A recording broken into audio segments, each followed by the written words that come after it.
Hello, welcome to Crypto Insights, where we teach you about crypto. My name is Thomas and I'm the host of this channel. In this video, we focus on crypto regulation in Europe because the European Union is the first one to actively trying to regulate cryptocurrencies. They do this by starting to regulate stablecoins. In my opinion, this is a good thing, and I will explain this through the change model. So with all of that said, let's jump into this week's video.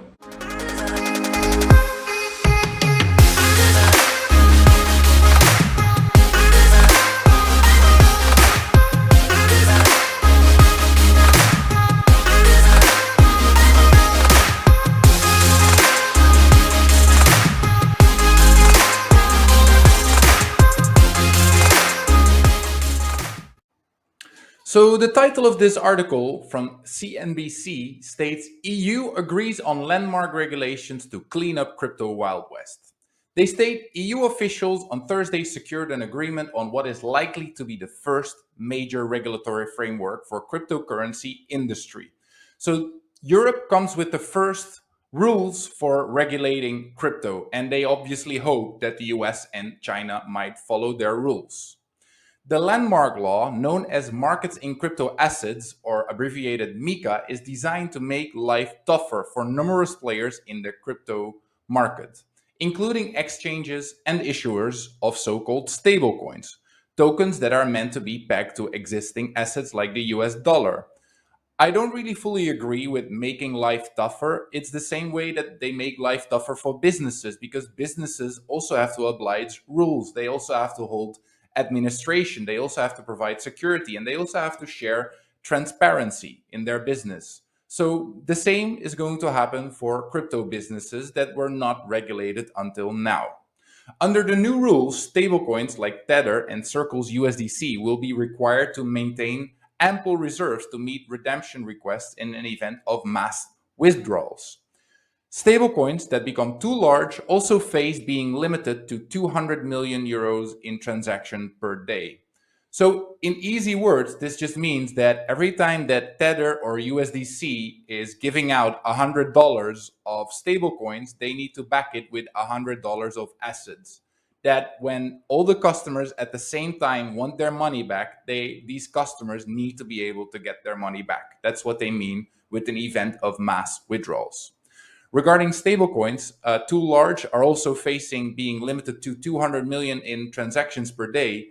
That is also complicated. You don't want that to happen to you as a stablecoin, because then big transactions are not taking place over your network, and maybe a lot of customers won't trust your network.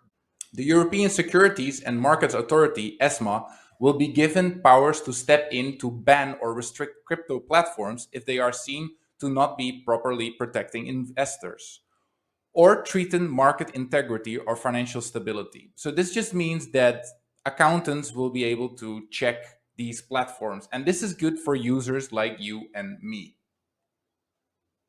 MiCA will also address environmental concerns surrounding crypto, with firms forced to disclose their energy consumption, as well as the impact of digital assets on the environment.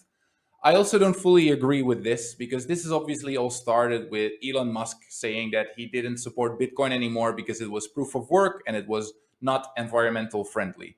There is a lot of industries that are currently not very friendly for the environment, and they all need to move into a different direction, into a better direction, a more environmental direction. The same will happen to cryptocurrency industry. But the main argument that you hear is that the cryptocurrency industry is not replacing anything. But it's very hard to stamp exchanging the whole financial world. So all financial assets could be replaced by cryptocurrency. The rules won't affect tokens without issuers like Bitcoin. However, trading platforms will need to warn consumers about the risk and losses associated with digital tokens. I have to do the same. This is, for example, an education. The purpose of this channel is education. I am not giving you any financial advice, because for that you need to go to registered financial advisors. So also these exchanges have to inform the customers, hey, you might lose all your assets because you're investing the same way you're buying bonds or stocks, you're investing. Then it also doesn't affect NFTs. NFTs, which represent ownership in digital properties like art. And if you go to the comment section below or the description below, I will show you a video where I explain NFTs, were excluded from this proposal. The EU Commission has been tasked with determining whether NFTs require their own regime within 18 months. So currently, the only proposal that they have is for stablecoins and exchanges. They are not going to regulate currencies like Bitcoin and Ethereum, and they're not regulating NFTs yet. That might be a separate law. Separately, regulators also agreed on measures Wednesday that would reduce anonymity when it comes to certain crypto transactions. Authorities are deeply concerned about the exploitation of crypto assets for laundry, ill-gotten gains, and the evasion of sanctions, particularly after Russian ongoing invasion of Ukraine. So obviously, a lot of Russians were able to avoid sanctions with crypto assets, but on the other side, the whole crypto industry was able to help Ukraine by direct deposits without any middleman. So they got the money instantly. So obviously, the anonymity has pro and cons. I don't really have an opinion about the anonymity because obviously I'm against money laundering because everyone has to pay their taxes. We still want the police to do their job. We still want to have hospitals to do their job. We still want to have somehow of a government, but I think the government and everything needs to be a little bit more transparent. So they want us to be less anonymous. So should they. That is my opinion.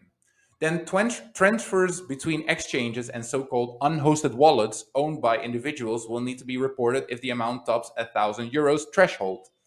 A continuous issue for crypto enthusiasts who often trade digital currencies for privacy reasons. So this is not really going to help because obviously when we go back to banks and you open multiple bank accounts, you will pay fees on every single bank account just for having a bank account. You will have a monthly fee. For crypto, if you have €1,000, if you want to have €100,000 and you don't want to be giving this information to the government, you just create 100 wallets that have €1,000. You can do this because the wallets, the if you send money to that wallet, there will be a small fee included. But just holding a wallet doesn't have any fees included.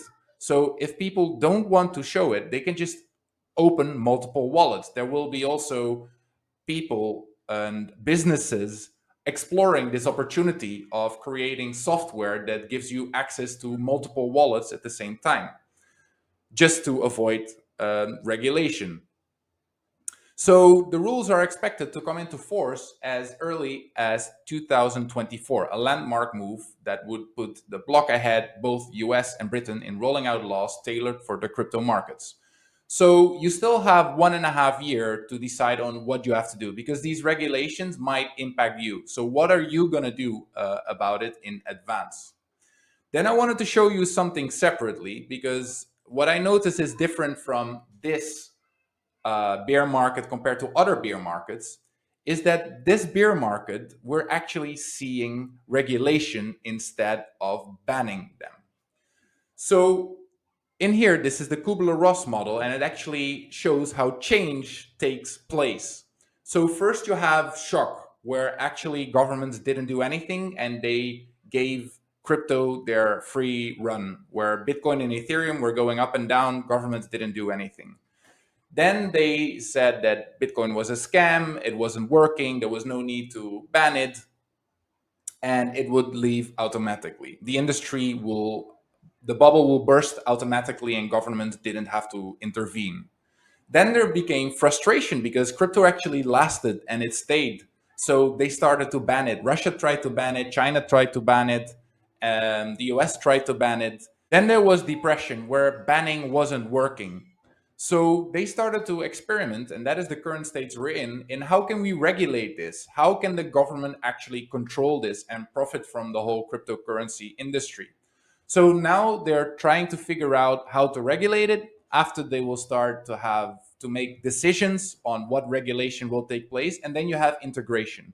And at the moment of integration, the risk of the cryptocurrency assets is decreasing, but more people are willing to invest because there's actually a lot of private people on the sidelines because they find it too risky to invest in it now, but they will invest when governments really decide on regulation.